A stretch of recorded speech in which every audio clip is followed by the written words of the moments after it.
അവർ മുന്നോട്ട് വെച്ച ആശയങ്ങൾ ഓരോന്ന് ആ ആശയം കാലാതീതമാണ്. അത് ത്രേതായുഗത്തിൽ മാത്രം പ്രസക്തിയുള്ള ഒരു സന്ദേശമല്ല അവരുയർത്തിയത്. അവരുയർത്തിയ സന്ദേശം കാലാതിവർത്തിയായിട്ടുള്ള ത്രികാലാതീതമായ സന്ദേശമാണ്. സനാതനധർമ്മത്തിൻ്റെ സന്ദേശമാണ് അവരുയർത്തിയത്.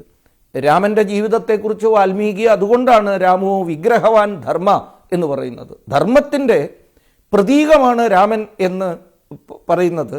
എല്ലാ കാലത്തും നമ്മൾ അനുവർത്തിക്കേണ്ട പിന്തുടരേണ്ടതായ ആശയങ്ങളുടെ ആദർശങ്ങളുടെ മൂല്യവിശേഷങ്ങളുടെ ആകത്തുകയാണ് സത്യത്തിൽ രാമൻ്റെ ജീവിതം, ലക്ഷ്മണൻ്റെ ജീവിതം. സാഹോദര്യ ബന്ധത്തെക്കുറിച്ച് നമുക്കറിയണമെങ്കിൽ ലക്ഷ്മണൻ്റെ അപ്പുറത്തൊരു ഉദാഹരണം നമ്മുടെ മുമ്പിൽ ഇല്ല. ഇത് കേവലം രാമൻ്റെയോ ലക്ഷ്മണൻ്റെയോ സീതയുടെയോ കഥ മാത്രമല്ല. എങ്ങനെയാണ് തൻ്റെ മുന്നിലൊരു അധർമ്മം നടക്കുമ്പോൾ ആ അധർമ്മത്തെ ഇല്ലാതെയാക്കാൻ പൊരുതേണ്ട ചുമതല തനിക്കുണ്ട് എന്ന് പ്രഖ്യാപിക്കുന്ന ജടായുവിൻ്റെ കഥ കൂടിയാണ് ഇത്.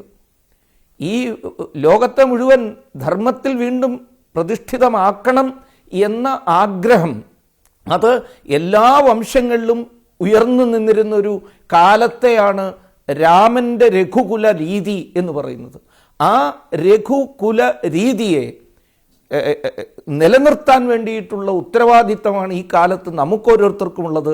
ആ സന്ദേശമാണ് അവിടെ നിന്ന് ഇന്നത്തെ ഈ ആ ഉജ്ജ്വലമായ പതാകയുടെ ആരോഹണത്തോടുകൂടി, രാമപതാകയുടെ ആരോഹണത്തോടുകൂടി മുഴുവൻ പ്രപഞ്ചത്തോടും, ഞാനത് ഭൂമിയോട് പോലും സങ്കുചിതമാക്കുന്നില്ല, മുഴുവൻ പ്രപഞ്ചത്തോടും ഭാരതം അതിൻ്റെ സന്ദേശം ഈ രാമപതാകയുടെ ആരോഹണത്തിലൂടെ പ്രഖ്യാപിക്കുക.